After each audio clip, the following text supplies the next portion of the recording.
today, my granddaughter, Cassie, she lives with me. She's about 14 years old. I take care of her. And today we were talking about residential school, and I was telling her how I felt, that I was glad she wasn't there, or she never ever had to endure what happened to me, what happened to my sisters and brothers.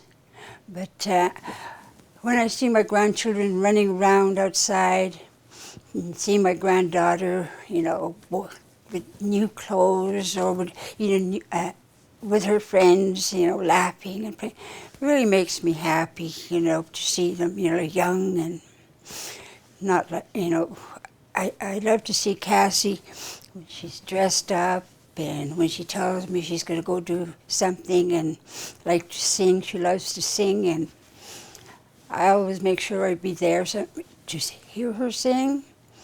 And when she's finished, I always tell her how proud I am of her, and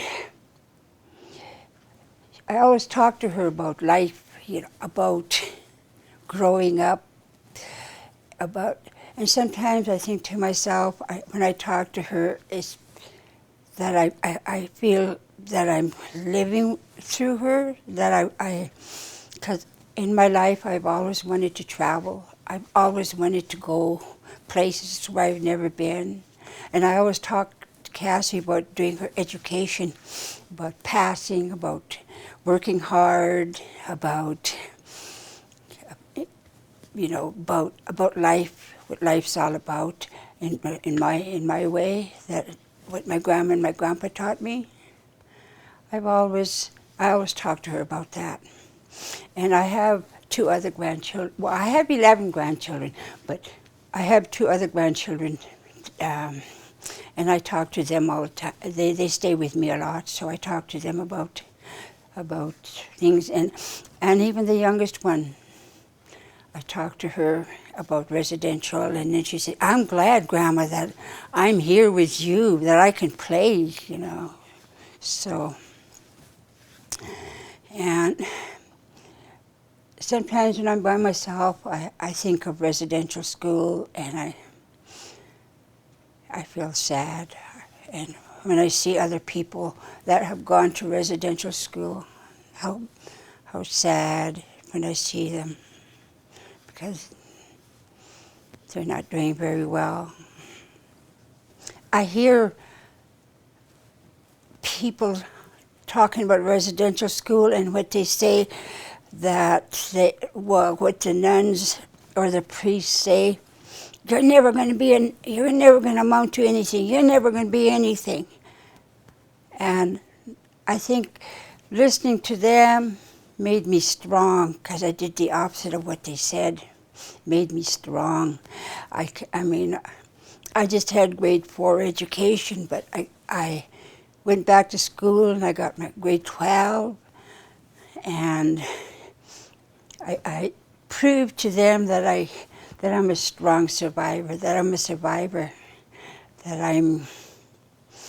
I can take care of myself, I can take care of my grandchildren, I can take care of my children, because they don't realize what they did for me, that they helped me, that they proved. I did the opposite of what they were telling me, and sometimes I just think that part, and it makes me feel good, when I think of what they did, what they said, and I think, I'm a survivor.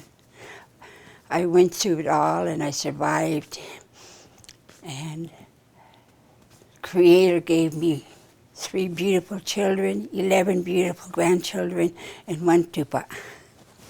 Okay? When I was about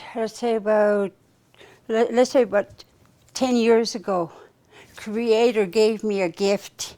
He gave me a gift that has helped me survive, has put food on my table, and helped for my grandkids to buy them some clothes, to take them out, as God gave me how to make fried bread.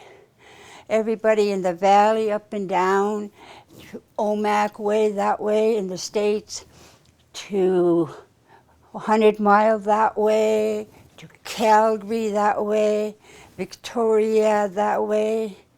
I went to all those places and I made fried bread, and everybody wanted to know, who made that fried bread? Who made that fried bread?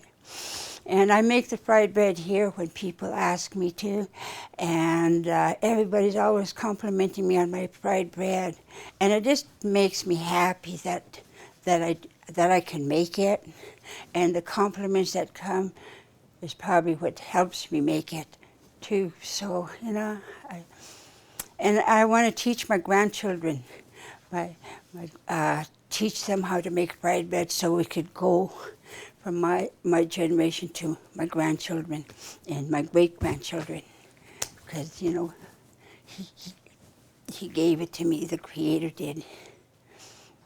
And I was wondering one day when I was sitting there, and I was wondering, how come my people and the other reserves all over, all the Indians, like fried bread.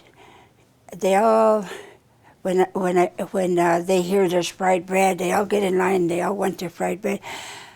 Sometimes I wonder about that. Then I think, well, it's our culture. They're from that they made fried bread. I always wondered when did they ever start making fried bread, but when they learned how to make fried bread, our people just love it. And I should tell you a little story. Once when I was making fried bread, there was this guy that he came up and he ordered 2 fried breads, and then he went to the end of the line and he waited until he got back, and he was standing in front of me, and he said, "Can I get 2 more?" And I thought, wow, to myself, Indians. I mean, he just loved my fried bread. He did that the next day too, about my fried bread. So I find that when I make fried bread, I always give my first one away, and I always think, to me, that's my lucky bread, and I give it away all the time to whoever's here. And then all my fried bread seems to come out good that way. That's why I think I do that.